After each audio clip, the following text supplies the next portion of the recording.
সিলেটে ডেঙ্গু রোগীর সংখ্যা খুব একটা বেশি নয়, তবুও ডেঙ্গু মোকাবেলায় সব রকমের প্রস্তুতি রয়েছে। বিস্তারিত জানাতে সিলেট শহীদ শামসুদ্দিন আহমেদ হাসপাতাল থেকে সরাসরি যুক্ত হচ্ছেন প্রতিনিধি কামরুল ইসলাম মাহি। মাহি, বলছেন যে সেখানে সব ধরনের প্রস্তুতি রয়েছে ডেঙ্গু মোকাবেলায়। আপনি যে হাসপাতালে আছেন সেখানে কি অবস্থা দেখতে পাচ্ছেন, সেখানকার প্রস্তুতি কেমন, বা যারা যে রোগীরা সেবা নিতে আসছেন তারা কি বলছেন জানাবেন।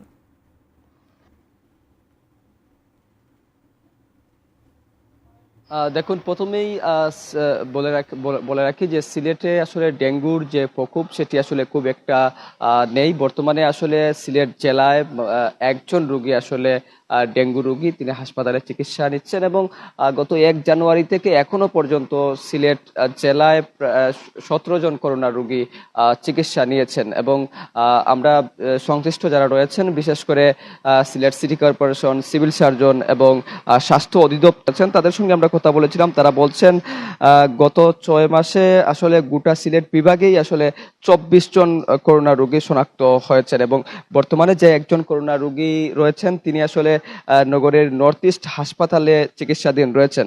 এবং আরেকটা তথ্য জানিয়ে রাখি যে গতবার আসলে ডেঙ্গুর যে প্রকোপ ছিল সেই প্রকোপটি আসলে সিলেটের গোয়েনঘাট উপজেলার জাফলংয়ে ছিল এবং সেটির কারণ স্বাস্থ্য বিভাগ আমাদেরকে যেটি জানিয়েছে যে সিলেটের জাফলংয়ে মানুষ বাহির থেকে ঘুরতে আসেন এবং এই কারণেই কিন্তু তাদের দ্বারাই কিন্তু ডেঙ্গু ছড়িয়ে পড়েছিল গত বছর।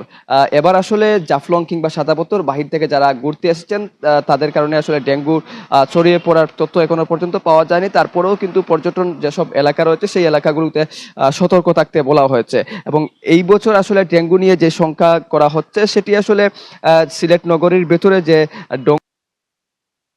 এলাকায়, এই দক্ষিণ সুরমা এলাকায় ডেঙ্গুর লার্ভা সার্চিং করতে কিন্তু কর্মসূচি হাতে নিয়েছে সিলেট সিটি কর্পোরেশন। বলা চলে সিলেট সিটি কর্পোরেশন এবং সিভিল সার্জন সহ স্বাস্থ্য অধিদপ্তরের সংশ্লিষ্ট যারা রয়েছেন তারা কিন্তু ডেঙ্গু মোকাবেলায় সব ধরনের প্রস্তুতি নিয়ে রাখছেন। এখনো পর্যন্ত সিলেটে ডেঙ্গুর প্রকোপ আসলে সেই রকম ভাবে শুরু হয়নি। তো এই ছিল সিলেট থেকে আমার কাছে সর্বশেষ তথ্য।